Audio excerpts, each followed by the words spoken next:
Hello there, friends. Welcome back to Flying Casual. This is our latest installment of Casual Counsel. Holly, how you doing this evening? I'm doing great, Michael. How are you? I'm superb. Can you believe this is our 10th installment of Casual Counsel? We've almost been doing Casual Counsel for a year. That is bonkers. Haven't missed a month. Haven't missed a month, have I don't we? think. I don't think we have. I don't think we have. We haven't. And it's been a hell of a ride, and we're going to continue to do this as long as folks listen. And we've got a nice, solid crew with us who have been here for most of those 10 episodes, Holly. We've got Brent here this evening. We've got Rob here this evening. We got Jory here this evening. And, maybe some surprise guests. Maybe Darth Maul makes an appearance. Who knows? But maybe Luke will show up. Maybe Nettie will show up. You never know on the council. It's always we're always shooting from the hip, so That's to right. speak, Holly. Mm-hmm. A gunslinger, they call me. But so last week we talked about a lot of stuff. Well, last month, actually, not last week. Last month we talked about a lot of stuff. Holly, we talked about Hayden Christensen, and I'm sorry to bring that up again. I know it's a sensitive subject. He keeps coming up. Phrasing. Wow. That's usually what happens, Holly. So we talked about Hayden Christensen. We talked about the Mandalorian. Brent had an epic theory that I think at some point we are going to get back to that theory today. Yes. But here on the council, guys, all council members have an opportunity to bring up discussion topics. Whatever they want to talk about, we talk about. And so we've got some topics today.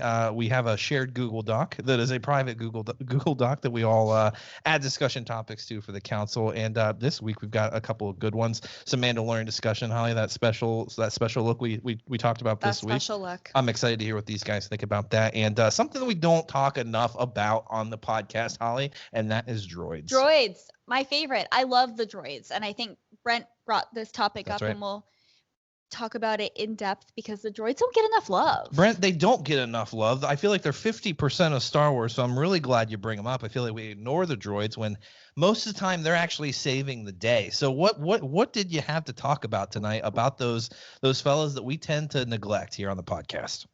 I just been, after watching it, everything with the Rise of Skywalker and the trilogy, and the whole saga actually finishing up, I had some thoughts on C-3PO, and I just wanted to hear everyone's thoughts, maybe on him himself, and, just your thoughts in general on the droids and who's your favorite, because, in canon, out of canon.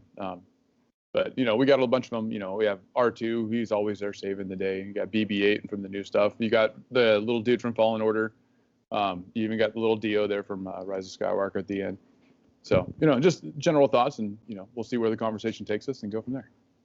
Yeah, canon has added a ton of droids, and like big time droids. It's not just like, someone in the background, like Spider Droid in the background. Everyone's like, oh, that's cool. I'd love to hear a story about that. Like big time characters that actually, provide a lot to the story. And like I said earlier, they end up saving the day 95% of the time. Well, and Leia says it herself. She says never underestimate a droid. And we have on this podcast. It's an injustice. It is. Brent, so when you think of droids, you mentioned C-3PO. Is that like your go-to? Like, is he... I mean, I thought it was a nice wrap-up for him in The Rise of Skywalker. I felt like he actually kind of earned his due because he's very comedic, and it worked very well in that movie. Is he one of your favorites? I mean, he's always been there. I mean, because he's been there from number one, and I've been around since, the early days and stuff like that. So I've grown up with C-3PO and R2-D2 as being really the only droids that were around, because that's all you really had during the original trilogy. But, just kind of watching it, and, now that I'm older and, grown and, have kids of my own, and looking back and just kind of considering, all of C-3PO's arc, he's not my favorite, and he'd always kind of gets a little bit shit on by a lot of the community or whatever, just because, he was Jar Jar before we had Jar Jar. Yeah. To be honest. That's fair. But I mean, when you kind of think about all the stuff that he's been through and just like where he comes from and his origin story, and just to give props to Anthony Daniels for how he portrayed him during the original trilogy before he knew any of his backstory. I just can't say enough. What you got there, Jory? Oh, well, Luke just popped in. I thought he was had a question there.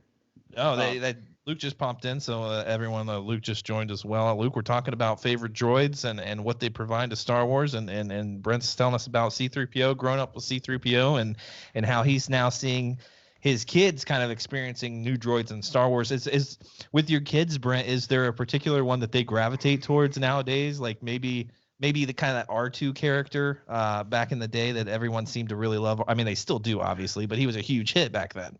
I mean, the kids, they definitely gravitate towards BB-8, probably mostly because we have the little Spiro droid, so they could chase it around the house. That's amazing. Which definitely helps. But, kind of going back to C-3PO, I started thinking about, after watching the end of the Rise of Skywalker and, everything had to go through there and just kind of, what did he go through? And then I was watching Attack of the Clones, and he's got that line there when he walks in at the end of the battle droids, and he looks at it and he's like, like the machines making machines, and he has that realization. And you think about it, it's like, because from his perspective, he was built by Anakin. So from his perspective, droids are supposed to be built by little children. Yeah. And so to him to see that, which, for us, that's commonplace, and that's how all droids are realistically made or whatever. But for him, that realization of like, whoa, that, I'm something special. Yeah. Is it's kind of cool. And then you kind of walk through everything that he goes through. And then you wind up, everything that he does. And you kind of think about, like I was saying, how Anthony Daniel portrayed him, and he's just always there in the background, always listening, and chiming in at those maybe not opportune moments, but the things they say are sometimes really profound and have a big impact on the situation. And it's like, so like a child, just like a little kid that's just always there in the background. I mean, Jory can probably relate to this. I know Rob can, Luke himself, it's like, if you have kids, you know what I'm talking about. They're just always there, even though you don't realize it, they're just standing right behind you. And then, and they're taking everything in, just like C-3PO. And it was perfect. And then you get to the Rise of Skywalker. And he throws out that line there at the end. It's like, I'm taking one last look at my friends. And you realize that, over the course of this 50, 60 years that he's been interacting with all these people, he's actually been studying them, and he's been learning, and he's been growing himself. But at the same time, it's not just regular people he's been around. He's been around the heroes of the galaxy who day in and day out are willing to make that sacrifice to make something better. And he's finally come to that realization of like, this is what has to be done. And he's like, I'm ready to make that sacrifice as well. And he's going and turning himself off to make sure that everything else can like possibly have a chance of living and going on. And it's like, and just to see that evolution, that growth in that character, it's totally awesome. Yeah. But I do wish, as he was shutting down, it would have been so epic if in Rise of Skywalker, if he would have had that last little like blink and just like that Anakin and that recognition of, where he came from. I mean, tell me how much more impactful that would have been right there if he would have shouted that out. And just like blink and then shut off, and it's like, just like, that memory wipe from Bale wasn't complete. And there was that little hint that there was still there buried, and as everything triggered off, it's just like, I mean, how awesome that would have been. That'd be a great way to tie him in. I never even considered I mean, to bring that all back together. I mean, just like, where did he come from? It's like, as he's shutting down and like the complete reset. And then, I've heard, and then R2 goes and restores his memory. And then you have to wonder, how much did R2 restore? I mean, how long has he been backing him up? Does he give him all the way back to, hey, I just met you on Tatooine when I was a 9-year-old kid, and I did a quick little doo-doo-doo while you're sitting there, and then, so he's basically got, everything but that 10 years, or actually he probably backed him up again and got that 10 years when Anakin was off planet and everything that was going on with Shmi. So, how much does C-3PO now know at the very end of all this? Does he have just from that memory wipe from Bale on, or does he have all the way back? And it's just kind of cool, and it's it's nice to think about. I love this so much because I think, well, at least speaking for myself, and I know others kind of dismiss C-3PO because they think he's kind of annoying. He's kind of a know-it-all, and that's kind of his. That's how he's portrayed in at least in the original films, or even, I guess all of them. The sequel too, because they all get mad at him. They kind of roll their eyes, and he's just a know-it-all, right? But to realize that like he was built by a human, and he looks at himself differently than other droids do, and he is unique and special, and there's good reason for that. So it's not like it's just that it's not just that he thinks he's better than everyone, or he has all this great memory. He really separates himself from other droids. Jory. I just think that exactly where Brent was talking about when he gets his memory back too. I actually think it's kind of cool because it does speak to R2 and the friendship that they do have, because and almost like that C-3PO doesn't realize it, that how much that he means to R2, because he says, how dependable is R2? He's just so irresponsible. But when it comes down to it, when he gave him his memory back, it was right up to the point that they, right when they were about to depart, that's where he has his memory from.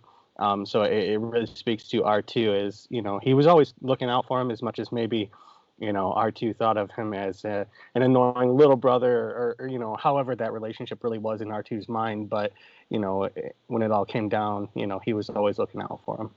At one point, he calls him his best friend, right? Yeah.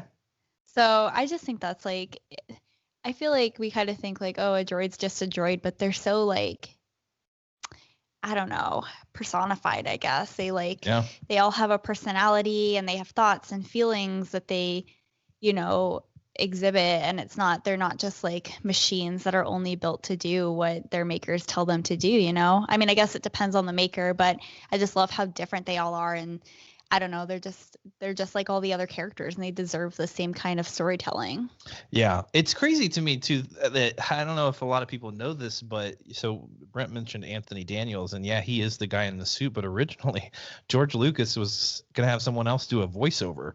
And Mark Hamill told everyone in some of the behind the scenes footage and some of the interviews he's done that like we all were just like, why would you do that? Like Anthony is C3PO. He's the little butler guy running around, and to think that maybe that wouldn't have, happened is kind of crazy because it just he makes the character and just his interactions and his voice. It's just it's all perfect. And it's crazy to think that so many people have dismissed C3PO, and then in the end of the entire Skywalker saga, like he of all droids really has had a great evolution, like Brent said, that he's I don't know. He has evolved, and it's great. It's fantastic. Rob, anything to speak about C3PO or? I mean, C3PO is awesome, but I got to just go to R2 at this point right now, because I got to say, in a lot of the films, R2 and how immobile he really is, other than just we saw him fly like really that one time, how immobile he is, how many times did he literally save them? He saved them from the garbage chute. He saved Obi-Wan Kenobi and Anakin and got them out of their jam so that they could complete, episode 3. He literally, if he wasn't in the right place at the right time, and like the hero, he's really the hero. I mean, the whole episode could have been a new squash. Seriously. That's how you bring the droid. I mean, he's one of the best ones. And yes, C3PO, nothing wrong with him too. He has done a lot. Going into the episode 9 and being able to translate the Sith text, that was big. And that helped that movie too. But that was just, and other times that C3PO and going into the EU books was able to translate a lot of the things. He also was able to translate and talk to the Killiks in the Fate series that I love so much. I'll try not to mention it too much. We'll see. If I do say the A word, everybody does a shot. Anyway. Not a droid. Just a disclaimer, not a droid. Rob's forbidden word. Yes, the Queen of the Stars. Anyway, so, his role across all of Star Wars history, C-3PO that is, was great. R2 is, of course, we always know is the more braver one. It's kind of weird, but that's why I think that, like we were talking about the younger brother, older brother, you have that perfect meld. It's like the men and mice. You have, I'm not saying like they were, but at the same time, it's like you have this strong individual, but you have the small, and together as a cohesive unit, they work together. But I'm also going to bring up too is L3, because L3 is a big, big, big part. And I know that a lot of you know that L3 eventually was stored into the Millennium Falcon. So that is one of the biggest things too, because going back into the EU, the Millennium Falcon, hence the book, actually is a key. I'll leave it at that because I keep breaking things. But droids are very, very, very needed in Star Wars world. I mean, go BD-1, how much did he help Cal? The Slice droid with Iden Versio, how much did he help? The Mandalorian, all the droids help the human / whatever characters, protagonists, antagonists that we need in Star Wars. They always help.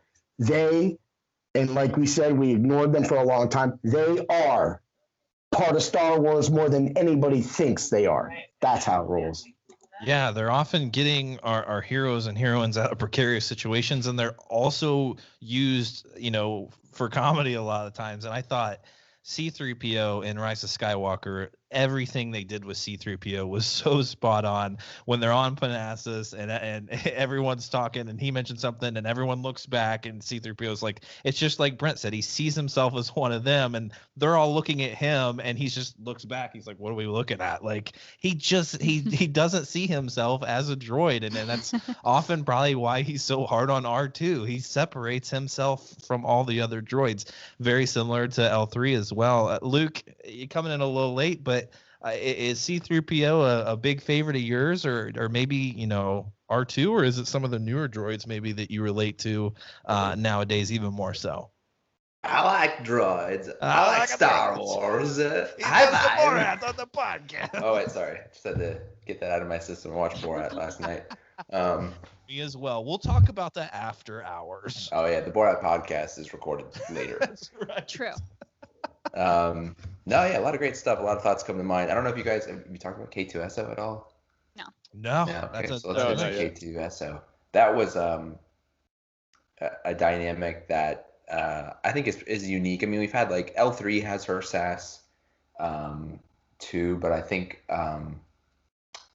K2SO being like a more formidable warrior droid in a way, like there's an edge to it. Like he could really go off and do something when he says, you know, like how annoyed he is with things.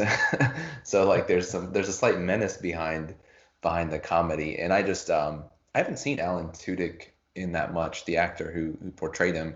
But I think it was awesome that he wasn't just a voiceover, that he was, you know, if you watch the special features, he's on set and he's got the thing like on his shoulders so that people know what their eye line is for K2SO because he's way taller. So he's got like the droid head sticking up over top of him.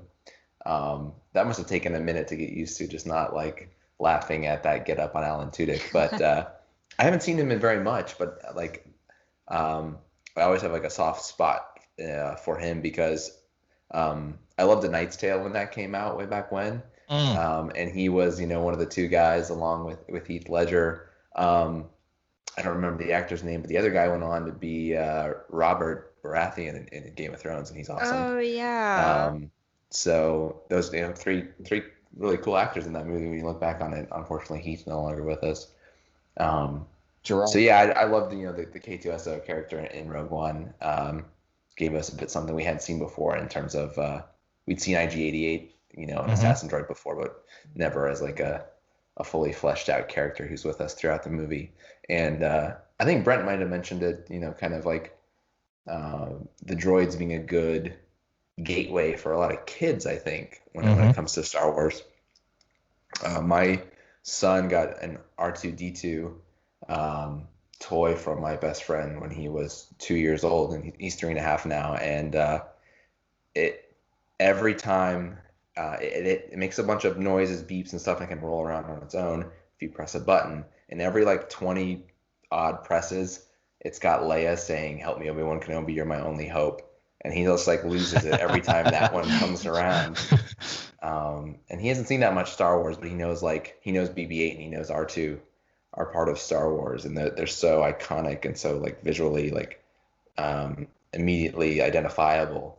I think it's like you know, kids like love animation because it looks different than real life, and so they need like that visual like cue, like this is something I should check out. And I think the droids are an early, you know, we see the beginning of the saga through their eyes really, and they help hook us in like, oh, this is something different. What are these things, you know? Yeah, you can't even imagine Star Wars without the droids. But then think of for a second, take Star Wars and remove the droids from it. No, it's not for kids. It is not for kids. It's very serious topics of oppression and rebellion, and you have these actors and actresses that are like, you know, sex icons. Like you got Harrison Ford, you know, big time like ladies man, and you know, obviously like Carrie Fisher is beautiful, and the guy in the skimpy. It's not for kids if you don't have the droids and even the creatures. Like that's another big part of it, like Jabba and Bib Fortuna is I think like a nightmare to most kids. But you take that out, it's not for kids then at that point. Holly, I mean, You love Star Wars. You are. I think you might be the biggest fan of droids on this podcast. So what speaks to you about the droids? That's probably not an understatement. No. I know that before we've kind of had a conversation about like what makes Star Wars, and I know there's been a lot of talk about like lightsabers and the Force. That's right. And I think that droids are up there because like you said, and Luke and Brent have brought up, I mean, we all know like it wouldn't be Star Wars without the droids, and the droids are some of the most iconic characters that we have. I mean, I used to have an Xbox that when you turned it on and you turned it off, it would make an R2 noise. I used to have. Oh, that must be nice. It was kind of fun. Although creepy when it would do it on its own. I had like a weird glitch in the middle of the night. It would do it anyway. It was like, ooh, Holly, beep, boop, beep, boop. And we have, I mean, one of my favorite scenes ever is on Dagobah in the original trilogies when R2 comes flying out of the swamp and makes that ridiculous noise. I mean, I had that as a ringtone, like a text tone on my phone. Like, I feel like the droids make some really awesome sounds and they're great cartoons. And I feel like I have a bajillion shirts, and R2 and C-3PO are always in the background. They're on all of the posters that we have here. I mean, they're in every piece of Star Wars art, all the t-shirts. Like, I just feel like you can't have Star Wars without the droids. I think that they're so great. And I think that if we're talking about how the droids can kind of pull these kids into Star Wars and kind of be like that kind of gateway, I feel like they're also really good characters to kind of teach and show like empathy, because I feel like they're not human characters, but they still are being portrayed as having thoughts and feelings, and they're listened to and they have advice that they give. And we see like Leia and Luke at different times seek counsel from the droids. We see Rey, you know, have a moment of compassion with Dio where she kind of, you know, gives him oil and makes him less squeaky and more comfortable. And I feel like those are really small moments, but they're also really big. They're huge moments. And L3, I mean, obviously it's a huge cause of hers. Droids right, she screams out, and it may seem silly, and I know even a lot of the new canon novels have talked about, you know, droids and how they should be treated, and droids even like kind of rebelling because they're not treated right. And it is a huge and important story in Star Wars, because they may just be droids, but because we're directing this story to kids, we want kids to also treat everyone and everything with respect, whether they agree with them or not. You treat them with respect. And compassion. It's exactly, whether it's a droid or a creature, you're going to treat it with respect. And I think it is a very important story. And I like that they're kind of, now that it is especially a Disney product, they're really pushing that. And it may seem silly, but we're also adults. and you have to remember, we're seeing this new Disney era through eyes of adults, and it's easy to forget it is for the kids. It is for all these guys' kids, and even my nephew, like, you throw on the Clone Wars, it's the droids. Even the little battle separatist droids are comedic and funny, and they can drive story. Like, you give them credit too, and they every droid has moments, and not just even the big heroes. And it's such an important part of Star Wars. We don't often credit it enough, and we kind of take it for granted at least I have, as I've kind of grown older. But it's what keeps kids in Star Wars. It's what gets them into Star Wars. And it might just look cool in the beginning, but oh my God, they're funny. And even like when Luke was bringing up K2, like the programming even could be a great, like, this Imperial programming's coming through. It can drive, you know, great comedic moments or even storylines. So it's just, boy. It's kind of like the relationship we have with our pets, right? You know, they're not people, but at the same time, I'm pretty sure Chewie is a human. Well, maybe. He is like a grouchy old man stuck in a dog's body. Yeah. But I mean, that's fine. But I just feel like the relationship that some of the characters in the movies have with their droids are like the same kind of relationship I feel like I have with Chewie, where it's like you talk to them like they're people. Maybe the droids obviously understand a little bit more than Chewie does, but it's like, I feel like it's that same kind of relationship. Like, you're not a person, but here I am still trying to have that kind of relationship, and you provide me companionship, and when I'm lonely you make me not lonely, and you listen to me, and I just like, I don't know, I just really love that. Anakin was a great, like Brent mentioned Anakin and C-3PO in the beginning. Like, he was all Anakin had, and his mother. It's just a great on that. Yeah. I just want to add this, and then I want you two to go on. And what Holly just brought up is what I was actually thinking the whole time. By the way, Luke, great shirt. We rock tonight. A lot of great flying casual merch happening on the podcast. Jory's offended. He's wearing the same shirt. You got to check this out on YouTube, guys. It's fantastic. So I want to say, like, yes, like Luke and them, they all actually understood R2-D2, like straight up, they could talk to them. Whereas, like, for other characters, C-3PO had to talk about what R2 said to them because they didn't understand that. And then when you just brought up Chewie too, of course we all knew Han knew Wookiee, so he could talk to him too. So I just wanted to add that in and just throw that in because it's funny also how with the droids and other characters being pets or whatever, just understanding that some of the characters actually understood what they were saying, but some of the other characters also needed the other characters to explain that. Yeah, That's a great point. And oftentimes you can tell what it is that they're saying even without any translation. And no facial expressions. Like, how is it that we can understand what the droids are saying in the movies or on the TV shows, but they don't really have any facial expressions? Well, that's a tribute to the artists and the creators who are able to come up with these concepts. And I can't even imagine going through the Lucasfilm archives and seeing like even the creatures that didn't make the cut. I know they spend so much time on these things and eventually the producers and directors determine what's in on it. It's just like, what else are we missing out on? And it's great that though oftentimes they're bringing that stuff into the new stories and we're actually getting to experiencing it. It's freaking fantastic. I'm so glad Brent brought this up because it's something that we don't talk about enough. And I'm going to try to remember when we're reading these canon novels and watching these stories and just bringing this up more because it is extremely important. And droids don't have the Force.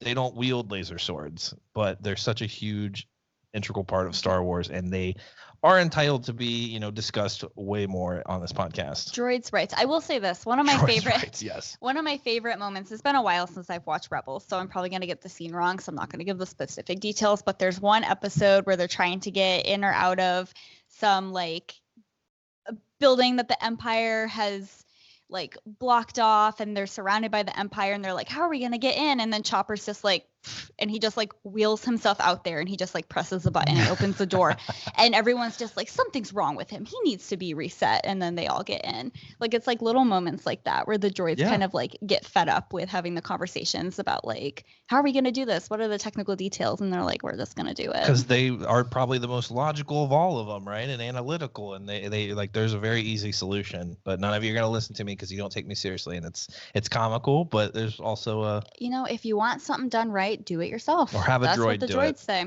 Yeah. Well, guys, anything else about droids? Anything we missed? I mean, does anyone on this panel hate droids? That'd be terrible. Jory, you hate droids? Yeah, I hate droids. Damn it. Get out. No. You them. No, I actually just want to throw in one more. When Temin, was looking for his best friend, he had to create his best friend. And and I thought that it was pretty cool with Mr. Bones, and it's a series we haven't really gone into a ton, but the Aftermath series, and he had a lot of parallels too, kind of with C-3PO, but in a more comedic way. But he was, always looking for the sacrifice protector.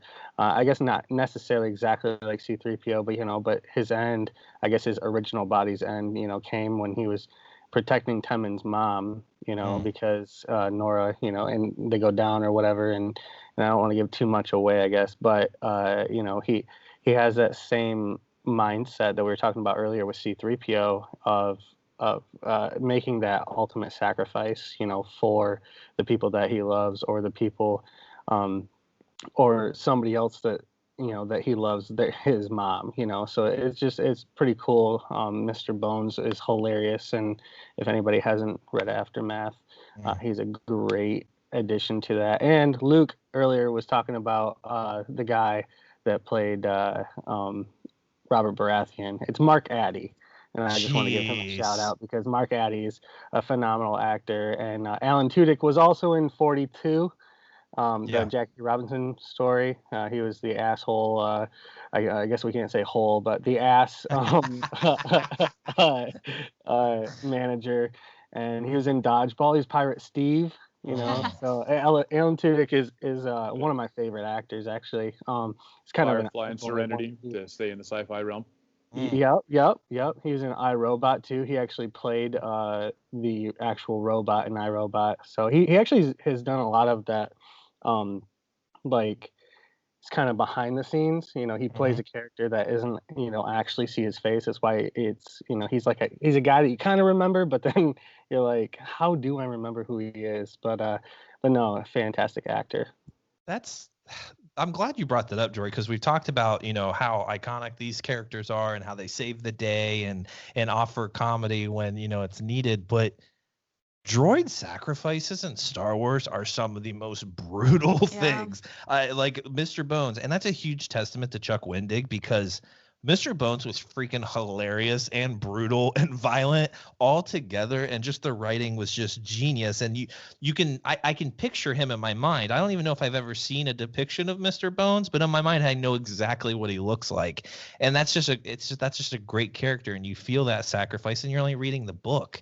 But like K2, I mean, I think K2's sacrifice in Rogue One, we only got K2 for like an hour. And he's kind of an annoying old Imperial droid, but like, of all the sacrifices, I think his hit me the most. Yeah. Because he had a great arc, right? He came around and he ended up joining, the cause and kind of recognizing Jyn and her sacrifice, and then making the ultimate sacrifice for them, and then seeing that affect them. It's just, they're just machines, but there is that, humanity there that we kind of pick from those characters, and that's great storytelling, and it's great actors like Alan Tudyk that even if they're looking at some prop 4 feet above his head when they're interacting with him, it's still, those interactions are still coming out, and you can't tell it's Alan Tudyk really talking as K2, but boy, the personality coming through, you're like, that is Alan Tudyk. Like, it's fantastic, and I think those actors doing those roles probably aren't even getting enough credit as well. Even playing the creatures like Chewbacca, you know what I'm saying? It was the same with Anthony Daniels when we were at Celebration. Yes. We saw him speaking on a panel, and I mean, they had to take him off stage. That man was so passionate about his character and his role and his opportunities from Star Wars that he would talk about it all night. They literally had to usher him off stage because they couldn't get him to stop. And he's just like so wonderful and so chatty, and really you can see bits and pieces of the actors in the characters that they play, and that's what makes it so special. And it's a huge part of his life. And now, after seeing The Rise of Skywalker and watching him speak at Celebration, it makes so much sense now, and why he was so excited. And it's just, Anthony Daniels is always fun to listen to, but there was something extra that he was bringing to last year's Celebration, and you knew that C-3PO was getting his due. Yeah. And now it all makes sense. You're like, it was a perfect wrap up to him. And I know some people were like, well, where's, R2? R2 was in so much of Star Wars. So I totally understand that, but I thought it was fantastic. And sacrifices. Then when everyone, I kind of thought that was, C-3PO's end there when he said, I'm taking a last look at my friend. I was like, oh my God, this could be it. And I had that same reaction with Chewie as well. But oh God, boy, if we would have lost C-3PO, that would have been crazy. But anyway, anything else, guys? I could talk about droids for 10 hours. Brent? Well, I mean, going on to the Mandalorian, that ultimately, even how annoying self-destruct became at the end of that one episode. Oh boy, he ended up sacrificing himself too. That just wanted to do it, and then I'm out. Yeah, IG-11. Yeah, I mean, we got 8 episodes for 20 minutes each. And IG-11 wasn't even all of them. And his sacrifice at the end in that lava river, boy, that was brutal. Now that was a great poll, Rob. Yeah, Brent. I'll just bring it back to C-3PO here to wrap up, and then we can move on, get into some more Mando speculation and stuff like that. Well, we still have time to speculate, and we have actual information next week. But I was going to say, last week when you guys were talking about in the book club, just kind of Anakin's view on how he viewed C-3PO at that point in time. He had created him, and since he created him as a slave, and since Anakin was no longer a slave, he felt that C-3PO no longer was anyone's property either. And he basically, at that point in time, C-3PO could have been doing whatever he wanted. He could have just wandered off and just been, roaming the galaxy, observing humans as he meant to do, and just, helping out whoever he wanted to. Yeah. And then you think that, so at that point in time, he could have walked off. But then Bale goes and wipes his memory. And it's like, yeah. And, what could C-3PO have done in that entire time span? If, he wouldn't have been bound to that, and just, the adventures he could have had on his own as, as a droid with free will, so to speak. And just, and it's just kind of great when you think about, all the things that you can do when you write books, and like all the different social issues that you can kind of touch on and how you can do it or whatever. I think the droids are really important because it allows you to touch on racism without delving directly into it. Because you can bring up all those issues related to droids, and you don't have to make it so obvious that you're doing it by relating it to a person or a species. Exactly. I think Star Wars, it's in that unique opportunity to be able to do that well and easily, because you have not only the droids but all the different species that especially with the Empire, the way it was impacted. And I think whether or not you're for it or what you wanted in your stories, I think is an important point, and I think Disney's probably going to run with it, and you're going to see a lot more of those sorts of issues brought up. And I think it's great, because it's if that's the way that we can break through this barrier in America, especially, then I so be it, and I'll get off my little high horse there, and we'll go back to the thing. But anyway, back to C-3PO. Well, I was gonna say, actually, like, Brent, stay on that high horse, because when Rob and Michael were talking about L3 and Rogue One, it's like, it's literally, that was the conversation. It was, at least to me, it was a commentary on race, right? Because you have L3 like out there like encouraging these droids to like break away from their oppressors and have these like droid rights. And I just feel like, it's so amazing to me how so many people have empathy for the droids in these situations but can't apply it to what's happening in the real world. And it's just bonkers to me. It blows my mind. But it makes it easier for a child to understand, right? Like kids aren't necessarily, you're not going to show them documentaries, of our nation's past. And I mean, a lot of kids that are going to say, like, what's happening to minorities in this country is wrong. A lot of them are going to recognize that, but when you take a fun interactive story and they recognize that this droid has a personality, it has feelings, and that's coming through, and you're not treating them the way I would want to be treated, they're going to recognize that, and it's going to translate hopefully into the rest of their life. I think it's genius storytelling. I think that's where George got it so right in the beginning, and Disney is really taking off with it, I think. Yeah, and they can elicit those emotional reactions from you so easily. You don't even. Yeah, I think that's absolutely spot on, my friend. But you had more about C-3PO? Oh, I was just to say, just kind of going back to his origins or whatever, and the fact that Anakin built him in the first place. And it's like you have to think. It's like, so, Anakin was 9 when he left, and C-3PO wasn't completed. So just how long was he working on it for? And he's like, me, I'm technically somewhat competent, so I would figure it would take me at least 2 to 5 years to build a cyborg like that. And that's at my age here, where I know what I'm doing. So, it's this little kid, how long has Anakin been working on C-3PO? And you figure probably at least 2 years since he was 7. And, why would he start to build a cyborg to help his mom? Because that was the reason that he did it. Did he have some sort of vision as a child that he was going to be leaving to go? Yeah. And it was just like, and because I think he even says, like, sorry, I didn't have time to finish you. Like, he knew this was coming, but then Qui-Gon showed up early. And and just kind of, and you start thinking about that, and then you get into Anakin's journey, and it's like, it's just kind of cool, and just kind of to tie it back in there, and Well, think how different C-3PO would be if Anakin's, upbringing was different. If Anakin wasn't a slave all of his life, right? Would he have paid and put so much effort into C-3PO and interacted with him so much? He would be a completely different. Exactly. Right. Would he have even built him? But he wanted a friend, right? And someone to help out mom. Right. And that's some of that selflessness. The reason he was built. It wasn't even necessarily for Anakin, right? He ended up probably being one of his best friends, but it was to help his mom. His mom didn't have anyone around, so his origins alone are built on selflessness, and that's what's so great. C-3PO can be very selfish in many times, and often, like Brent's saying, what adventures he could have went on with just the creature that he was.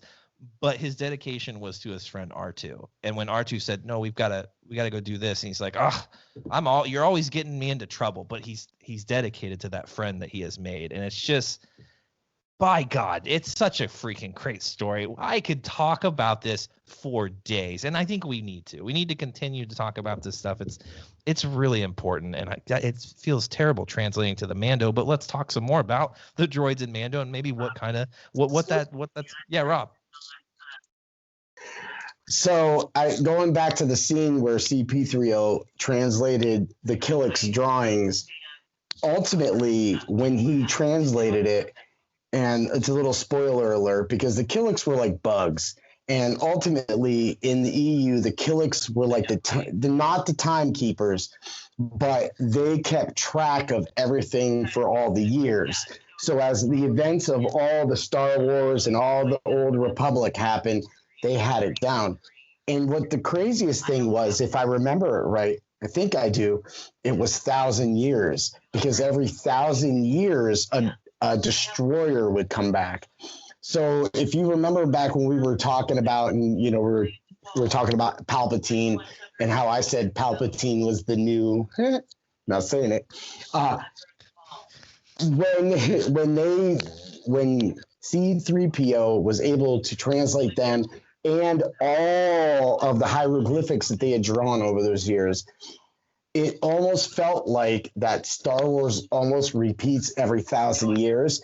And I think without C-3PO, that connection wouldn't have been made. And without him, that was a very vital thing for the end of the Fate series, because that knowledge helped them defeat. But I just wanted to add that too. Again, even in near the end, C-3PO not being R2-D2 this whole time, that was really, in my opinion, may have been one of his most defining moments, because he was able to help them understand who she was. And I think that's really big for all of the droids. It's a big droid win, because, again, it goes back to his ability to talk to multiple beings, creatures, and being able to read and decipher things as well. Well, but and then when you're bringing that up, I'm even thinking though, in the Rise of Skywalker, like even C-3PO though was forbidden from translating Sith, right? Like that wasn't even included in his programming. He was kind of built, for good. So that was kind of a restricted thing he couldn't even tap into. But you're right, he made that sacrifice. He was willing to there in the end to save his friends and say, you know what, I'm not going to remember any of these experiences, even though I lived the most of Star Wars. But he was willing to kind of give it all up for those guys. It's a great story. It makes me really sad for Anakin too, now that we're talking about it. Like that is what Brent talked about, and we were mentioning with Anakin and C-3PO and him creating him out, for his mother. It's just such a tragic story. Yeah. That when she said he knew no greed, I mean, she was right. Kind of grew into a little asshole, but like she was right. Started out good. It's the dark side. It is the dark side. It's the dark side. I do have a question. Maybe this is a dumb question, but when Robin, you were just talking about C-3PO and being forbidden from like translating to Sith text, if Anakin didn't specifically program him for that, then would we know why, like just inherently he couldn't do that? Or I don't know. maybe Babu no Frick did something with his head to allow him to do it. But who programmed him to not be allowed? Like specifically, like you are forbidden from translating. Maybe Palpatine. I don't know, Jory. I would say that might have come from Bale's reprogramming. True. At that point with the wipe and what might have come in there, or it could just be a basic part of the very root protocol programming that Anakin installed before he did everything else to him. True. The irony of Anakin making C-3PO not be able to translate a Sith text that potentially later could have given him the information that he wanted. If only someone would have programmed Anakin that way. Well, he could just talk to him in that language the entire time. Nobody would know. And because C-3PO could respond in said language, he just can't translate it back to basic. True. Jeez.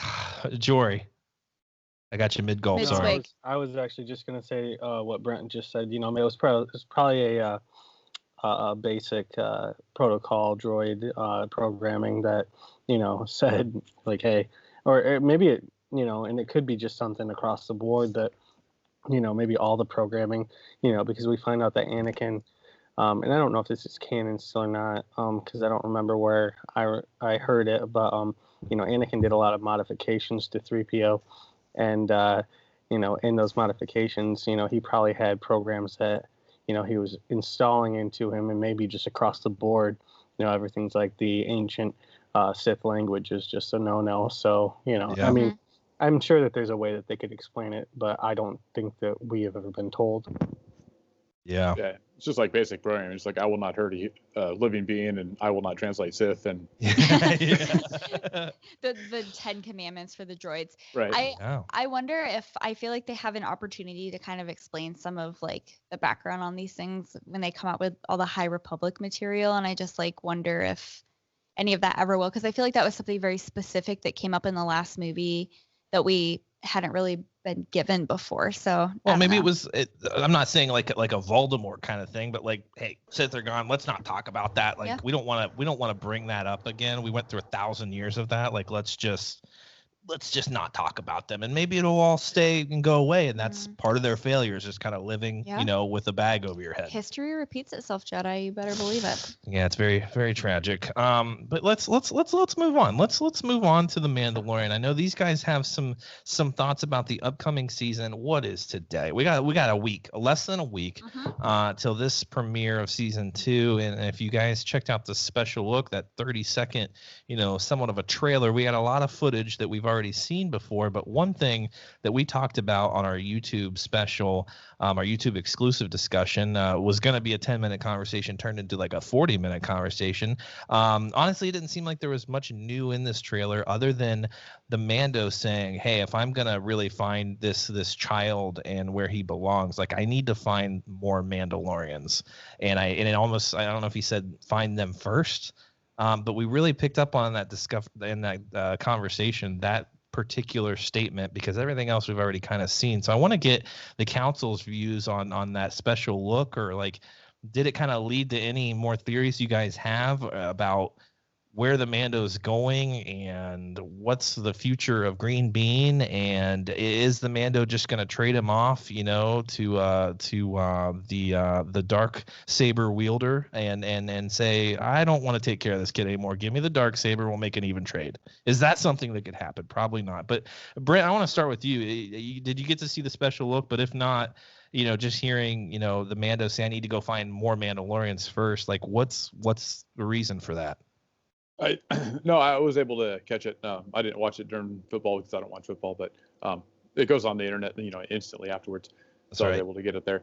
I think it's important because I think that's going to be the way that Ahsoka is brought into it. I don't think he's going out there looking for Ahsoka because he's trying to find Jedi. I think he's out there. He's going to find Sabine, which was probably something that we're going to wind up finding. And that's going to lead to Ahsoka because the last time we saw them, they were leaving together at the end of Return of the Jedi. Yeah. But and I've been thinking more and more about this and as to why Ahsoka might be coming into it, and I can understand her taking it, but I just really, it brings up more questions about Ahsoka as to what she was doing during the original trilogy. Granted, she wasn't a thought during the time that the original trilogy was actually written and produced. Yeah. But just the fact that we now know that she was fulcrum, she was intricately involved with the rebellion up to the point of A New Hope. At least, or immediately before that, because we see that Syndulla at least is in Rogue One, which would take place immediately before that, because we see the ghost at the end and overscare it, and we have to assume that Ahsoka is still somewhere around there. So how would she not know or hear, at least, even if she was only Bail's contact, and Bail was the only one from their Bailin that directly dealt with her? Yeah. How would she have not have heard or be contacted that, oh hey, there's this kid that named Skywalker that blew up the Death Star? Mm-hmm. It's like. And she doesn't put two and two together that, oh yeah, Anakin Skywalker and Luke Skywalker and, everything that she knew that was going on between him and Padme, that she wouldn't have at least reached out to him at some point in time during those 4 years of, him taking down the second Death Star and defeating Palpatine and all that fun jazz. And how did, somewhere along the lines, how did she not go and just talk to him or guide him? It's like, obviously he didn't have Obi-Wan anymore, and she would have heard about his death on the first Death Star and know that even if she didn't know he was alive before, know that he was and is now gone. And she may not know that Yoda's around. So why would she have not reached out to him to attempt to train him or anything? Or, even if not to tell him about his father, to at least, hey, I can help you here. So, I mean, that's my biggest question for her when she does come back into the picture in whatever regard, is like, I mean, unless she just completely took off and, her and Sabine were out doing stuff looking while Syndulla was doing other things. And then they wind up and meet back after everything's done. So, there's that the entire time that she's just not around, that could explain it. But, that's my real question. Yeah. Like what I'm wondering, does Ahsoka even want any part of this? She kind of left the Jedi. She's coming back, for her friends, but like, I don't know. Is she going to have it in her to come back? We all want her to, right? But we never really think about what if this hero just, like Luke Skywalker, everyone hated that. I loved it. So maybe she doesn't want to come back and join this. Holly, I don't know. She definitely wants to come back. Well, I don't know if she wants to come back, but I feel like she has to come back because if you guys remember from the Ahsoka book, like she had the same thing, like, I don't want anything to do with this. I just want to stay in hiding.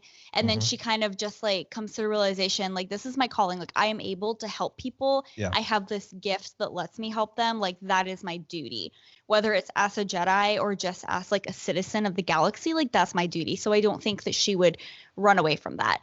Also, like, back to part of Brent's point, I think that we see her in so much denial about what happened to Anakin that I feel like after she realizes that he did turn into Darth Vader, if you want to say it like that, I just feel like that's such like a scary thing for her to have to process and deal with. It probably takes a while, and I feel like there's like a lot of damage that comes with that she would have to learn how to process. And I feel like that might explain part of her disappearance or not reaching out to Luke or any of that, because I kind of feel like it's like, where do I go from here now that I have this information? I feel like I want to see that story. Yeah. But I feel like that's so much of what Kenobi's gonna, I'm talking as if I know the title of it. Should have been from a certain point of view, but that's not possible.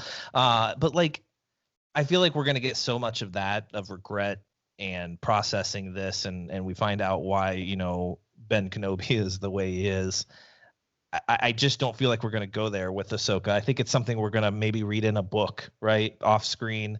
But you're right. She, maybe even more than Obi-Wan. I mean, she was with him for a long time, right? Kind of a brother-sister relationship, teacher Padawan relationship. I feel like she has just as much to process as Obi-Wan does. I feel like, she fought him too, just like Obi-Wan did, and had realized it very quickly who he was. At least Obi-Wan kind of knew what he was up against. She really didn't, and it kind of all happened at once.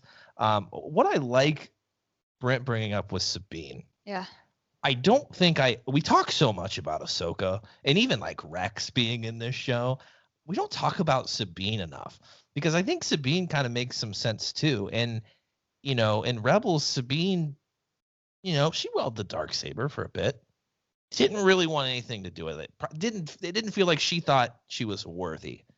But boy, wouldn't it be a kicker if she shows up in this show and maybe she is the true Mandalore. Maybe she is the one who's worthy of wielding it. And maybe the Mando is just, the one to help her get to that. I don't know. Jory, how do you feel about that? But, I don't know if you actually got to see the special look, but we're looking for more Mandalorians. We want to believe it's Bo-Katan, that it's Sabine. Is that something you want to see? Could she be a big part of this? Yeah, I definitely want to see it.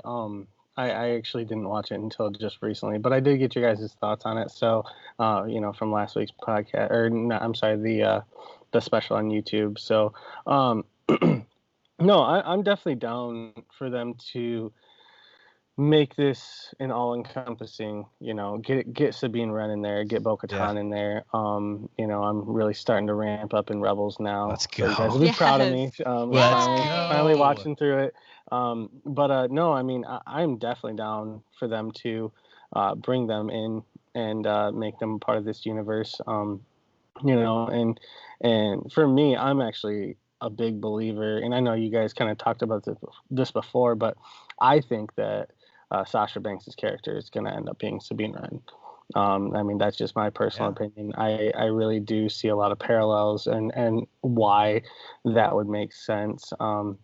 And so I guess we'll see. But no, I'm definitely down for them to bring Sabine or Bo-Katan in and just really make this connective as far as connecting it to Rebels. Dorian with the big speculation.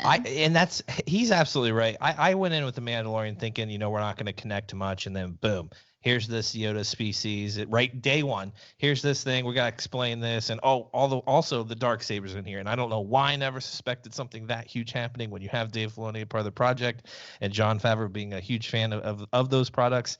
It's just, it is going to connect. And boy, we just scratched the surface. And if we're following the playbook of season 1, something big's happened in episode 1, and then we are going to have to explain that for the next 8 episodes, which I think I'm also finding out today that we're getting 50-minute episodes. That's the rumor mill going around, so I'll take that over 20 minutes. Rob, maybe breaking news there. I don't know. But do you have any thoughts after seeing that special look? Did it add anything to any speculation you might be having right now? As a speculation right now, I'm trying to hold myself together in the other room. But so first of all, I want to start back because I want to piggyback. Did Ahsoka feel Vader / Anakin die through the series? Now, she was very, as of right now, she's incognito, but she was able to feel his fall. Yeah. But did she feel him die? So, when Maul was talking to her and he goes, hey, it's true, but she can never admit it to herself. I'm wondering if she admitted it to herself that he actually died, or if she became at peace with that. Now, that being said, I want to say the way that Disney and they write Ahsoka, the way they write Ahsoka is that she happens to always fall into some, she just falls into it. She falls into it. So, and it's usually not her choice. And I want to say that this right here, we're true that the Mando should probably die this season, right? Because he's leaving. Din is leaving, right? Can we say that? I don't know if that's fact, but I think there's rumors out there. Speculation. Yeah, I think there are. It's just a suit. You can get rid of Pedro, nobody would know. Yeah. It kind of goes back to having, what's his name? Hayden Christensen come back. It's like, if they didn't bring him back for Rogue One, so you can put anyone in the Vader suit. Unless you're doing a flashback for Obi-Wan, there's no reason to have Hayden. Okay. Yeah. Okay. So what I'm going to say is, so what if in some way to usher the series and end the series, Moff Gideon and the Mando die at the same time, thus leaving, at this point, they have to write Ahsoka in. So when both of them die, the child's just there, Ahsoka's just there, and she has no choice, which would then usher in next year's Ahsoka series. It could happen. The Mandalorian is, at first it felt like we were just focusing on this one Mandalorian, and we get introduced to others, but it's almost just starting to feel like more like an idea. And maybe it isn't necessarily Din Djarin, Holly, taking off as the Mando, but everyone kind of encompassing this idea of what a Mandalorian is. That's what I was going to say. And then Rob kind of like brought that point up again. And I was like, this feels valid. A, are we sure that the Mandalorian is actually referring to him? Or like Brent and Jory have been talking about Sabine. What if we have the wrong Mandalorian in mind and there's actually a different Mandalorian that we're just getting set up? What if there's a little Beskar helmet for Green Bean that has ear holes? I mean, that would be baller. Green Bean evolves into a Mandalorian. He's adopted into the Mandalorian culture. Give him a jetpack. That would be the most adorable thing I've ever seen in my life. The Rising Phoenix. Okay. Anyway, second question. Yeah. Are we sure that the plural of Mandalorian is Mandalorians, or is the plural of Mandalorian? Because it could just be the Mandalorian is just, like you said, all encompassing, like all of the Mandalorian, because it's a plural, like Moose. I don't know.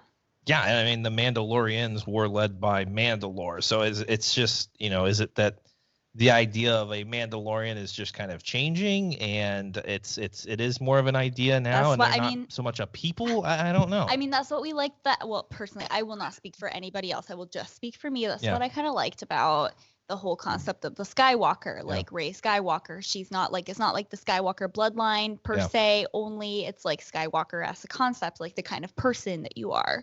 Yeah. But the Mandalorian, I don't know. It's just, I mean, to me, you could call this series The Rise of Mandalore, right? And not necessarily being Mandalore himself, but like the culture. Duchess Satine was trying to change the culture and change the way these people thought and address conflict. R.I.P. And we just witnessed some things, in the Clone Wars, Holly, and a rewatch, and very tragic. But just kind of getting them to embrace change, and we don't really know much about Mandalore now, and this just seems like it's going to be that story, and then in numerous seasons we can kind of flesh that out. But Luke, we had a chance to talk about this week. Have you sat on it a little longer? Has any of this kind of jarring up any thoughts at this time?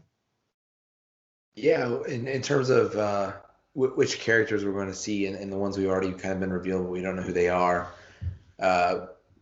Our previous recap of this new special look, I said seeking out more Mandalorians. There's 3 obvious candidates. Boba Fett, Sabine, Wren, and Bo-Katan. And I'd gotten around to kind of rewatching season 1 again, and as I finish it up in season 8, and you get the reveal, or episode 8, you get the reveal of baby, well, not baby, but like kid Din being saved by the Mandalorians from the droids in the Clone Wars. And you know, the Star Wars sleuths looked at the sigils of those Mandalorians and determined it's the same sigil as Death Watch, which would line up with Bo-Katan because that's kind of her background.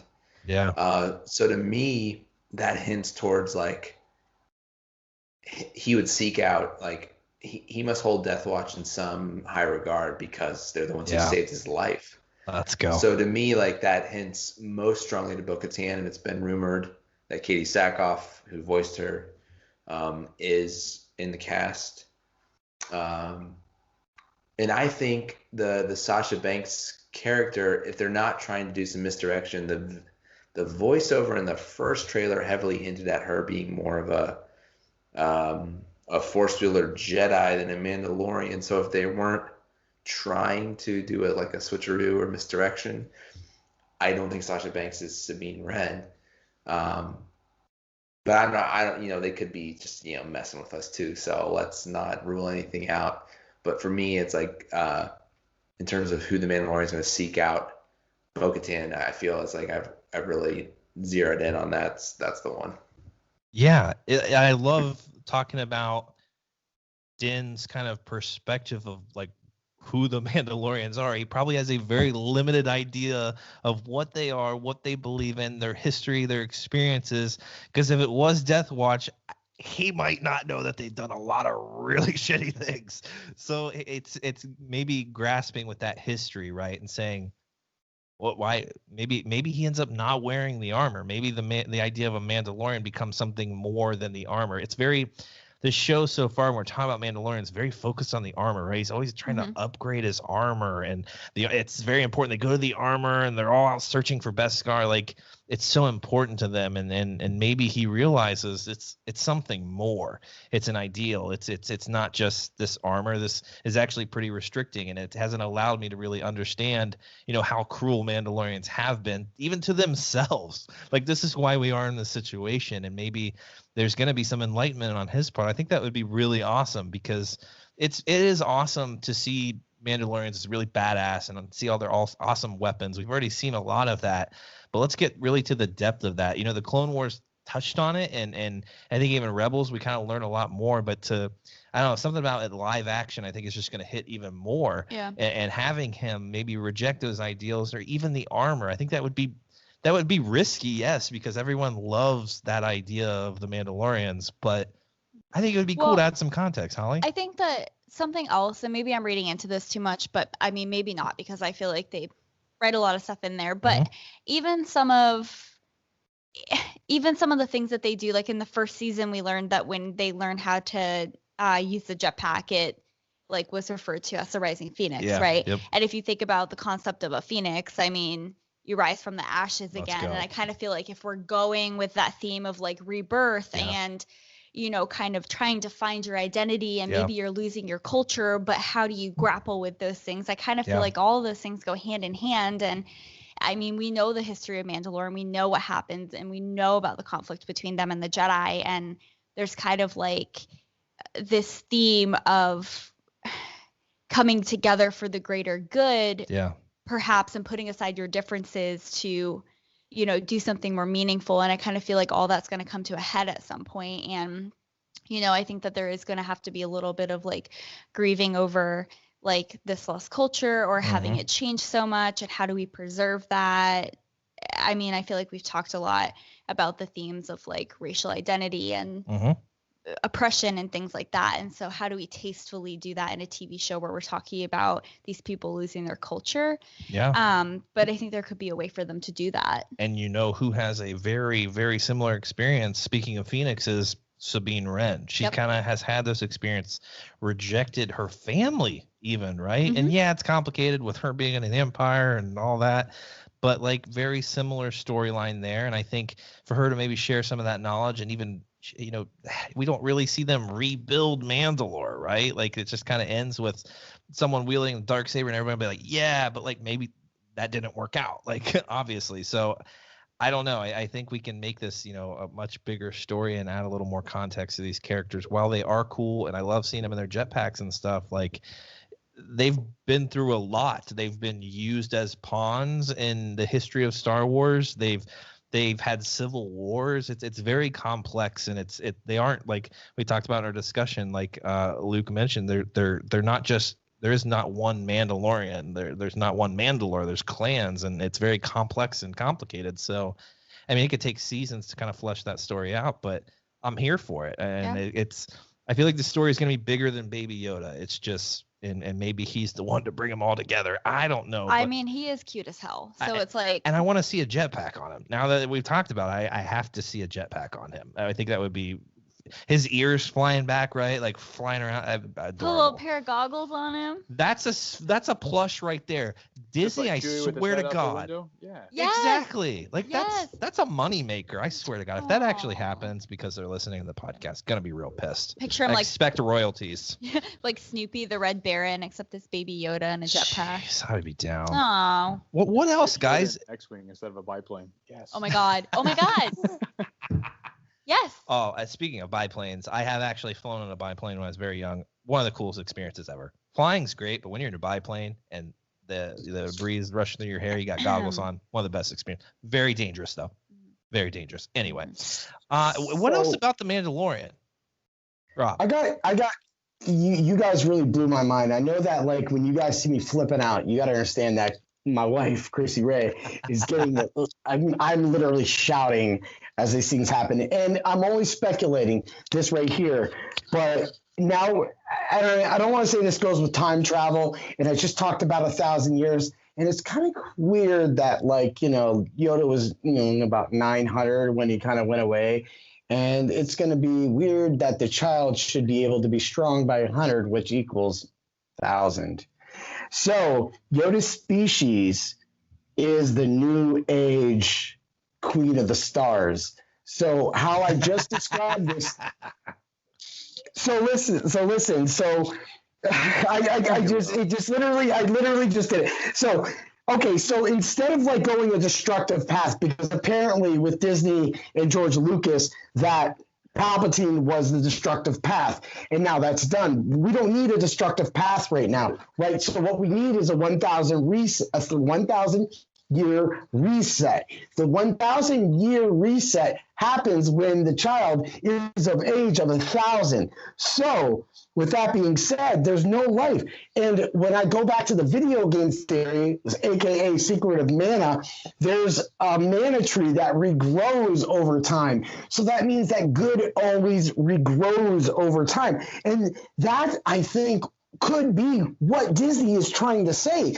Because when you start out with the child, it pops up, it hits that, and I think that describes life right now. Not right now, like human, but like with like video games and things, you always want. I brought it up, the balance of good and evil, and I said this back then, and I just said it earlier, that I always thought that Palpatine was the new age. Stopping myself. Disney has written her out. So Kylo Ren was Darth Kaitis. That is done. So after that is when the Fate series ultimately happens and all of that. But that's about the darkness. And I don't think Disney wants to do that. So I think that bringing in the child and having the rebirth. Now, I don't know if time travel is really that, but it could be like when you plant a seed, it just rebirths like the mana tree.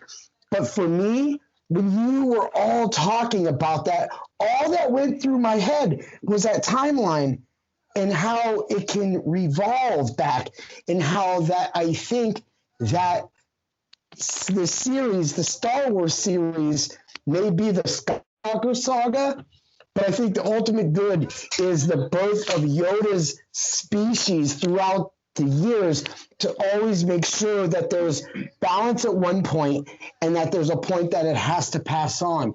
And yes, there will be dark times, But when those dark times are seen through, it goes forward. I don't know why my mind thought that, but that's all I have to say.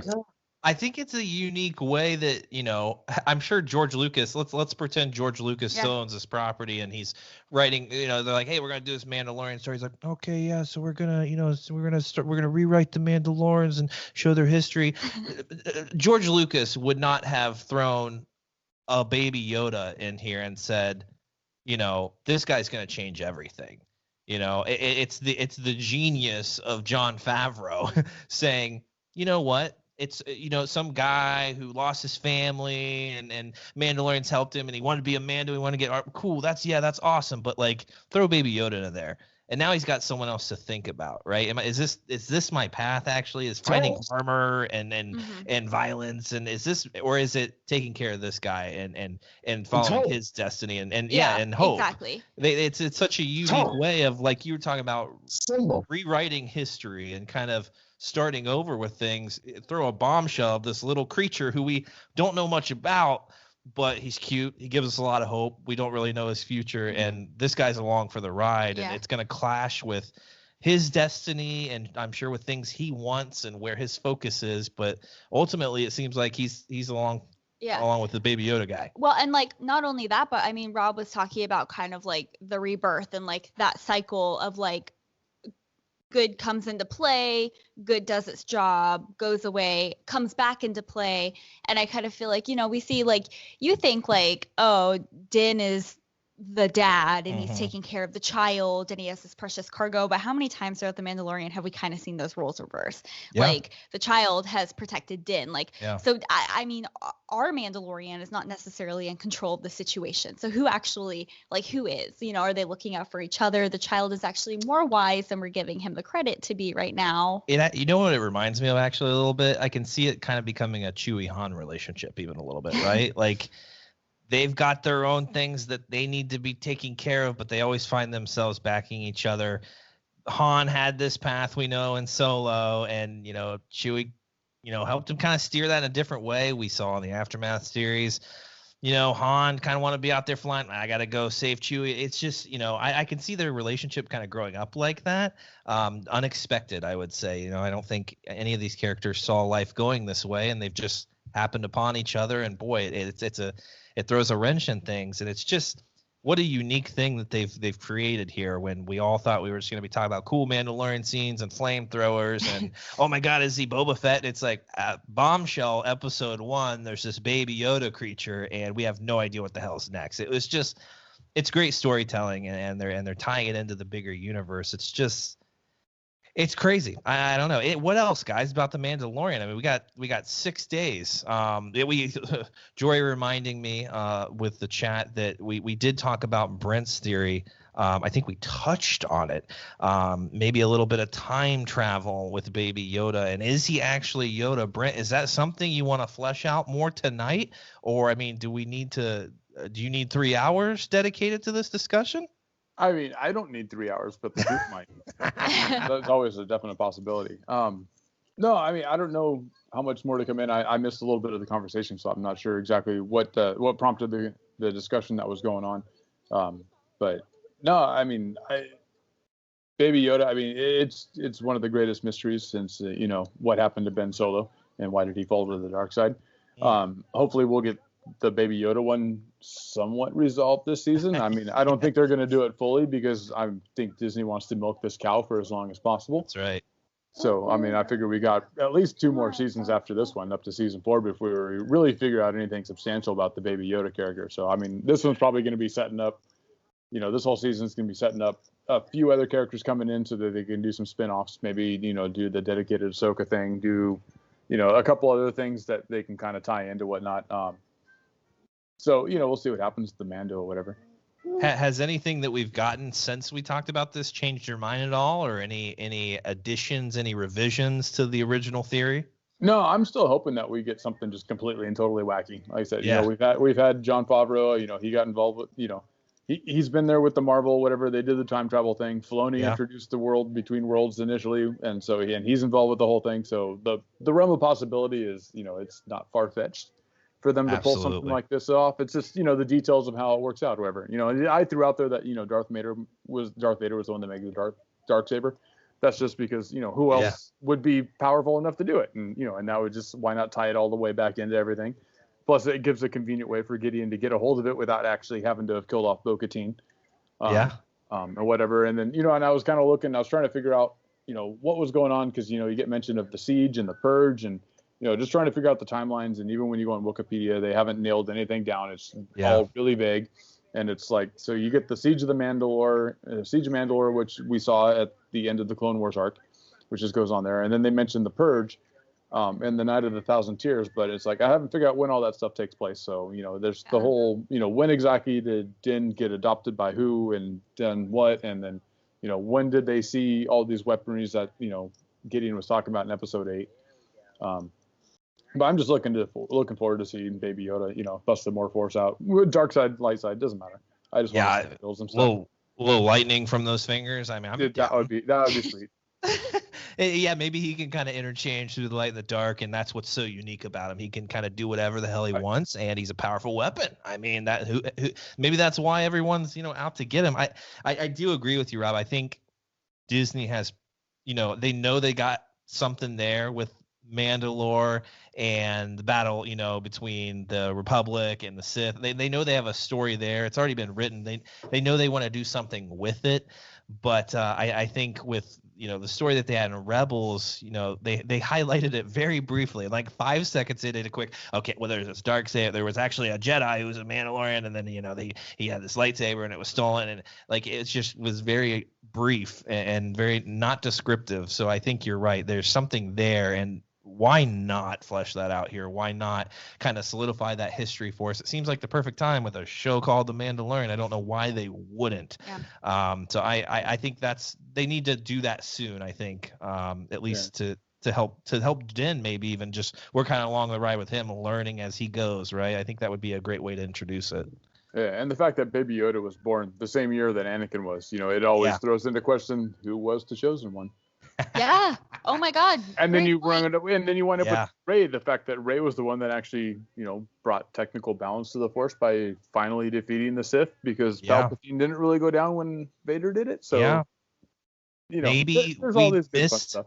In The Rise of Skywalker, did we miss Baby Yoda's voice saying, use the Force, Rey, or rise, Rey? Maybe he was in there and we don't realize it's him. What Holly? If, like, Baby Yoda has, like, okay, so he talks like this now. We're like, whoa. Yeah.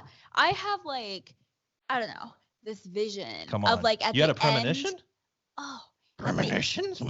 At the end of season 2, like, the season, like, the final seconds of last episode of this new season of The Mandalorian, it's Baby Yoda speaks his first words that we've heard from the whole season. That's exactly what he says. And then that's it. The screen goes dark and we have to wait. It's our cliffhanger. Yeah. And he's looking at Palpatine when he says this. Ew. Oh. That would be wicked. There we go. We'll throw some speculation in there real quick. Right. He has a vision.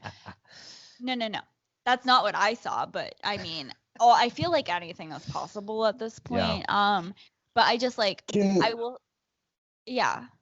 I just want to add, because I know you might be going with that, but at what point with the High Republic are we getting a strong Yoda? And I think that you're not going to get a strong child until after Rey's story. So I'll just. Yeah, no, and that's a great point. And I feel like we kind of talked about that before, like how quickly does the species actually age? And so in reality, like I think for this whole series, I actually don't want Baby Yoda to have or the child to have a voice at all. Like not like a voice that like we hear him speaking words that we understand. The voice is just in our head. And that's like he's not actually speaking. That's like one of his powers. It's like one of those R2-D2 voices where he just like gives a look and you know what it means. Maybe he's mute. Maybe he doesn't Jordan. No, I was just gonna piggyback off that. And I guess the counterpoint to that would be, once Din did come into his life, maybe it's like his first actual father figure that he's had.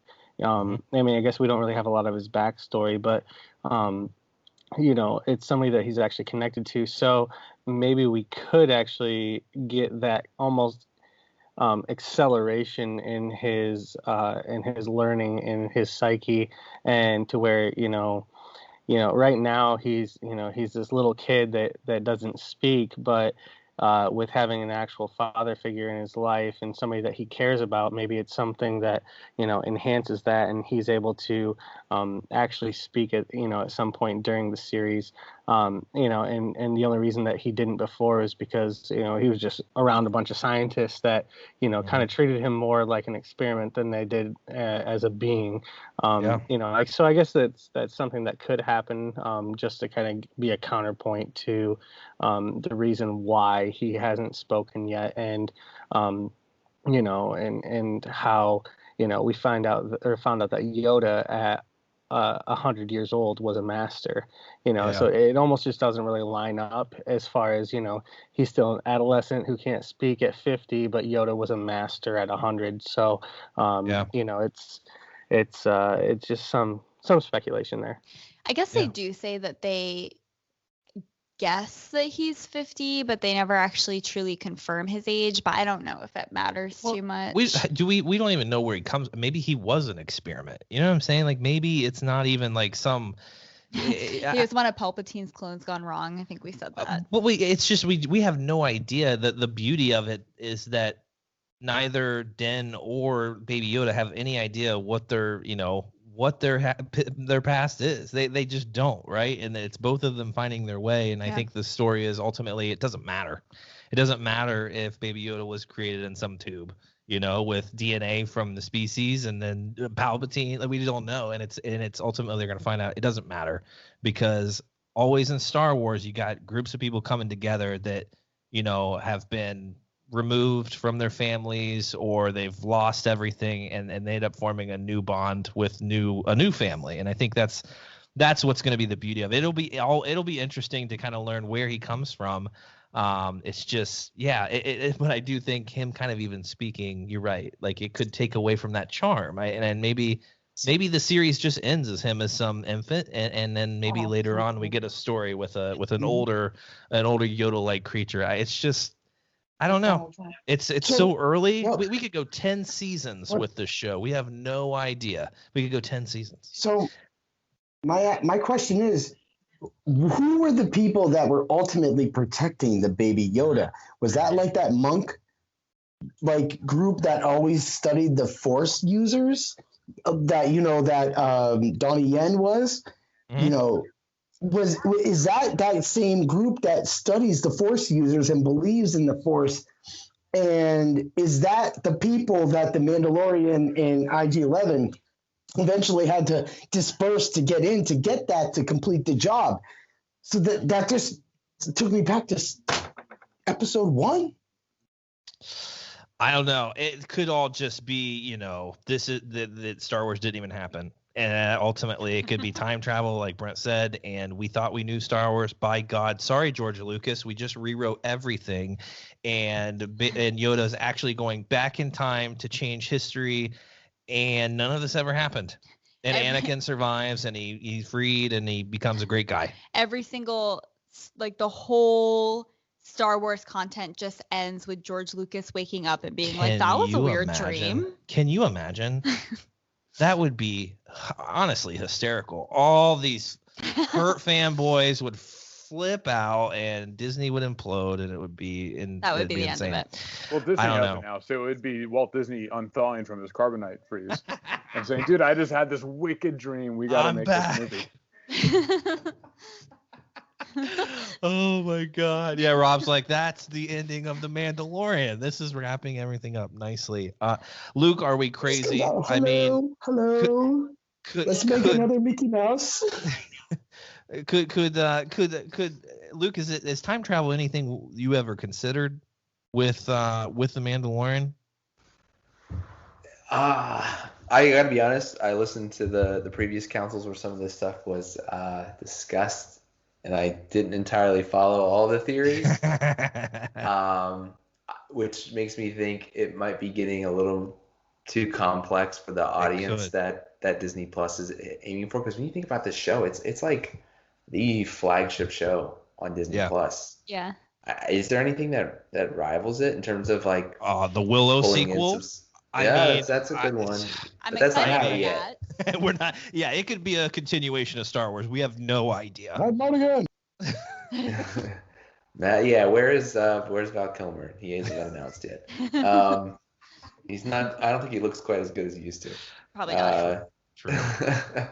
So I'm at a loss for the origin story of Yoda or of Green Bean, Baby Yoda, and that's the one I'm just kind of sitting back and just like let it wash over me Yeah. because I can't even begin to figure it out. A lot to take in. And that's what's great about what they've done, right? Like I know we get annoyed when these trailers don't have much. I found myself being like, what the hell was the point of this? But it's fantastic because there's so many things that have shown so much footage where you pretty much feel like you know what's kind of going on in the story, but the genius of these producers is just we have no freaking idea. We had no idea what we all thought we had an idea what we were getting in The Mandalorian. In the first 20 minutes of the show, we realized that we have no freaking clue where this is going, and that's I think that's great storytelling. We're all excited after 8 episodes of watching very short episodes. We're all like, oh my God, give us more. They've done a fantastic job, and they're going to continue. We're not going to get all the answers in this season because they probably have a contract for 5 seasons on this thing. So there's so much still to be told. And I guess in 5-6 days, whenever we're recording this, we're going to find out at least a little bit, Holly. I'm excited. I don't know. I was that one person who was like, thank God the trailer, like the second one didn't show a lot of stuff because I'm so over being like fed everything that's going to happen in the movie or the TV show, like in the trailer. And then you like watch it and you're like, that's it. Like I already saw that in the trailer. Like, and I think Disney's done a really good job of like not exposing or like showing their cards in the trailer. So I appreciate that. I will say some of our council folk here had some high hopes for that trailer and were strongly disappointed. I think I didn't get many reactions after it dropped, but I mean, some people, going, hey, 90% Ahsoka shows up, and that might have been Wade. I don't remember who said that, but somebody was really disappointed in that group because they had some high hopes, we could very well see them. That's why I'm trying to. God, I try to stay away from Twitter because there's just so much garbage being discussed, and it's like you got to take everything with a grain of salt. We might just not be including any of these characters, and so far they've done a great job. We haven't met any of them, so I if we don't get them, I'm not going to be disappointed as long as it's a great story. But if we do, it makes sense, and that's great. We can kind of pick up with some familiar faces and add to their experience. I'm all for that, but. Yeah. So, guys, I hope you enjoyed this. I think this is probably one of my. Someone have one last thing? Jory. I think Jory has a rapid fire that he wanted to do. Sorry. I have my God! Yes, the rapid fire. I'm so sorry. Man. Which actually, I would save it for later on, but these questions actually kind of pertain to Chapter 9, or what I'm guessing. We're kind of guessing is Chapter 9.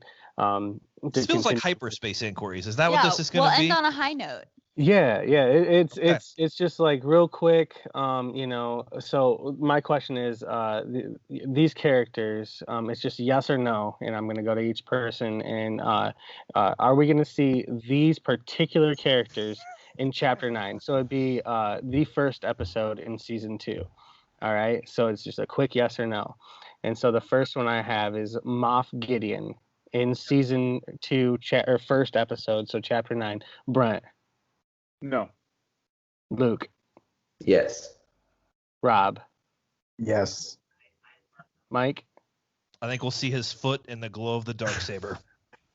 Holly. No. Okay. You're supposed to say yes or no. Oh yeah, yes. Well, yeah. He can't even listen to the rules. I write the rules, damn it. This is why the rapid fire doesn't work.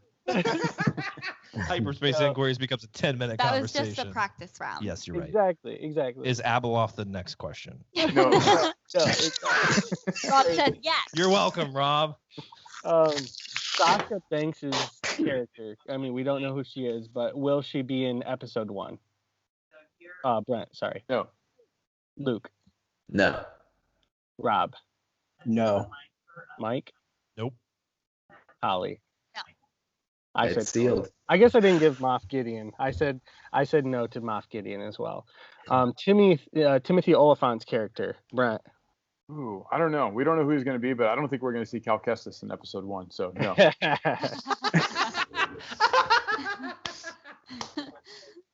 He would make a pretty He decent would, yeah. Cal. I'm gonna be honest. Yeah. I don't think so. No. Rob. No. Mike, I'm gonna say yeah. Holly. I was gonna say yeah too. I feel like we need a new character. Yeah. So I'm why down. not him? I'm down. Sheriff's in town. Ooh, yeah. I know this Cobb one's Vance. a common one, but it's still just we've already seen her before, but the armorer, Brent. Yes. Luke. Yes, in a flashback. Okay. Yeah. Rob. I like it. I was gonna say no because last time we checked the Mandalorian, they were checking out. You know what I'm saying? All right. Mike. Yeah, I agree with Luke. I think they'll go back to her old speech and she'll say, "Oh, but one more thing, watch out for the laser swords." I think that's what she's. Yeah, I think that's what she's gonna say. Okay, I'm Holly. gonna say yes. All right. Ahsoka Tano. Episode 1. No, Yep. not right off the bat. Well, I don't know, but they did bring Baby Yoda. That's a tough Yeah. one. Yeah. I'm gonna go with no. I don't think we're gonna get any major spoilers Right. episode 1 around. Luke. Nah. Season finale. Rob. Yeah. No. Episode 6. Oh. Mike. Nope. Holly. No. Guys, I All don't right. even think she's gonna show up in the entire season now. What other show would It's you be not having this confirmed. conversation about? Because after the first episode of Mandalorian, we're like, what the hell just I know. happened? Like, it could be anything. Luke Skywalker could freaking show up. Anyway. Right. All right. And the last one for chapter 9. I have another series, another quick one as well. But the last one for chapter 9, a John Favreau cameo. Brent. Oh, absolutely. Luke. Yeah, 100%. Rob. Yeah. Mike. Absolutely. Holly. I'd love to see it. All right. I actually said no on that because I figured. Hey. No. 5-1. All No, right, hear him out. because- no. I figured Favreau would be, in the later episodes, but Okay. That's Plot All twist: right. John Favreau is So- playing Ahsoka Tano. holy snaps. That'd be Good. epic. Did you guys see that Carl Weathers is directing one of these episodes this season? Yeah. Love it. Yeah. That's awesome. I think Luke said that last time. Yep. Oh, very nice. 'Cause I yeah, haven't got the last episode from your the YouTube special yet. I love that. Yeah. That's all right, awesome. so for these next ones, I'm sorry, I'm getting warm. He's stripping. Oh, Woo! you see? Oh,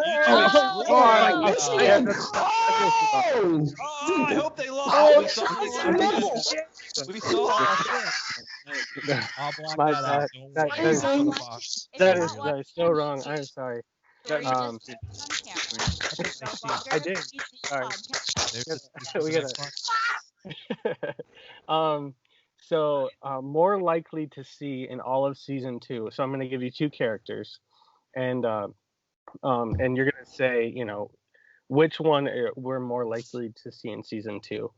So the first one I have is Sabine Wren or Rex, and I'm going to go to Brent. Ooh. Mm. I'd say both, but I'm probably Sabine. I think that's the way we're gonna roll with it. Mhm. Sabine. Rob. Sabine, Ahsoka season or episode 6. I said it, so I gotta go with that. All right, Mike.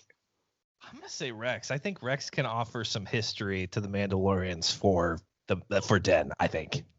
I think Rex too. We're on the same Yeah, page. I said You said Rex. I Oh, said Sabine. Sabine. Yep. Okay.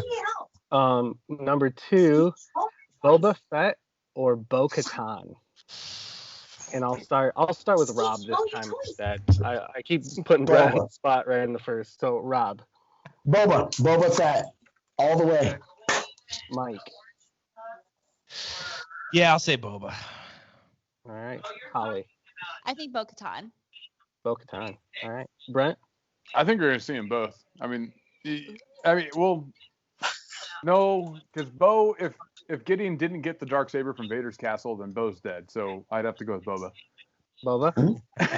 Luke. Brent, the game is either or. No more both. Yeah, but I gotta think about it. I'm gonna go Bo-Katan. I think it's gonna be like a running joke every season that they're gonna keep teasing Boba Fett, and then he never shows up. They're trolling us.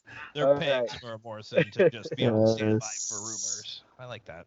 So these last two, and I hope everybody listening to this understands this is just for fun. These last two are pretty out there, but I guess we'll see. The first one is Luke Skywalker or Grand Admiral Thrawn. Ooh. Holly, we will go to you first. Thrawn. All right, Mike. I gotta say Luke. All right, Brent. Thrawn. Luke. I think it's Luke, and I don't think this is far-fetched. I said in an earlier episode, like, this would be Baby Yoda level to have Hamill appear here. So, True. Luke. Oh. Neither. Abeloth is not an answer, Rob. Neither.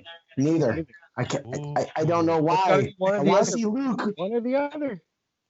I gotta say neither. I want Luke, but I gotta say neither. Because I don't know. Because if Luke shows up, I'll have a man crush. So there's that. All right. I said Thrawn. Yeah. Okay. Fair. And then the last one is Ezra Bridger or old Yoda. Oh. And I'm gonna That's go. ghost form. That's ghost form, right? No. Oh well, Not either or. necessarily. Plus Either in no, I won't even say in ghost form. I will say in his actual state. In the flesh. In the flesh. Mike. Oh God. I have to say Ezra Bridger.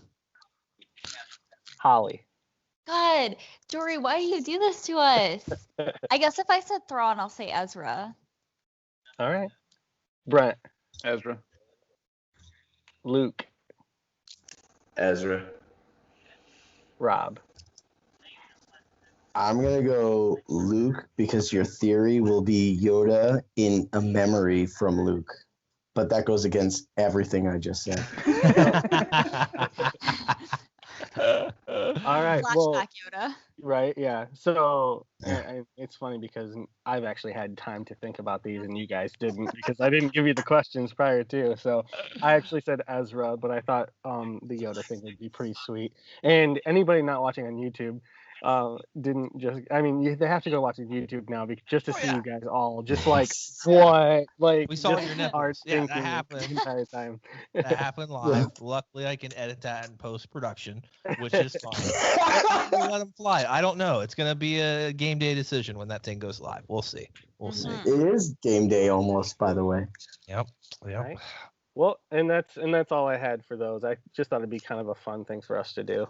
That was fun. I always love a few hyperspace inquiries, just off the cuff, just yes or no, or I think that's always fun. You always see people's true colors, and sometimes Jory's nipples. So that was also a nice little tease for the YouTube. I always love that. Abeloth. I said it once. You knew it was dropping. We got Abeloth in the conversation, even though 1,000% sure she won't be showing up in the Mandalorian. Not one of our options in the hyperspace inquiries. But guys, I hope you enjoyed this conversation. I think it was probably one of our best, and ending it there on a fun note with some of those questions. I think, ask yourself those questions. Will we see any of those characters? I have no idea, but it is fun to speculate and tie that story together with known characters. I think in the beginning, maybe some of us thought, nah, we're not going to see anybody, but it's all on the table now. You throw the Darksaber in there. I mean, that's how you bring the fame. That's absolutely right. So I hope you guys enjoyed this. It was meant to be a Halloween special. We all lost our costumes real fast before we even started airing. Yeah, just like Jory lost his shirt. That wasn't scripted. Those nipples flew freely. But it's also hard to breathe in a Darth Maul mask. So maybe Put we'll the do Darth Maul mask on his nip. We could do that as well. Maybe Jory in the next episode will only be wearing a Darth Maul mask. We'll see. It's yet to be determined what he's going to be wearing for Halloween. That is the dark side. That is the dark side in the flesh. So, guys, I really hope you enjoyed this. Check us out on any podcast platform where you find podcasts, or check us on YouTube. It's fun to, I know, long video format isn't everyone's spiel, but check it out there. A lot of fun going on the YouTube, and some exclusive discussions on there as well that are only there on YouTube. So if you enjoy it, like, subscribe, give us a review wherever you can. And as always, folks, may the Force be with you.